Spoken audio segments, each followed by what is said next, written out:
Iléyàwó lédè o, iléyàwó lédè. Iléyàwó lédè o, iléyàwó lédè. Ẹ gbìyànjú kẹ́ lọ ra ohun ẹ̀ṣọ́ iléyàwó lédè. Gbogbo èrò pápátá ẹ máa ń bọ̀ lọ́dọ̀ mi, mo fẹ́ jíṣẹ́ nílé. Ọlọ́run tó klótì wọ́n gbajúmọ̀ wọ́n gbé tẹ́ bá fẹ́ ra àwọn aṣọ gbàlódé, tìṣú, jàlábíà, fìlà gbàlódé, bàtà gbàlódé àtàwọn ohun àmúṣẹ̀ṣọ́, àwọn ohun àmúròde, ẹ ké sí wọn, ẹ pè wọ́n sórí nọ́mbà, lọ́gán ni wọ́n máa dá yín lóhùn.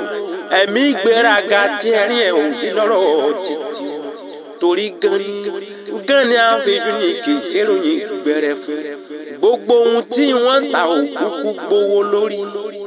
Ọlọ́run tó klótì àtòfiṣẹ́rán ni òwe dùmọ̀rẹ́ kó torí ẹ̀wà wọn bá kó kọ́ni. Ẹ ké sí wọn kẹsùn wọn tẹ̀rín tọ̀yàyà ni wọ́n fi ń bá ní ṣe. Ọ̀dà lójúmọ́ wọn pé bẹ́ẹ̀ ni.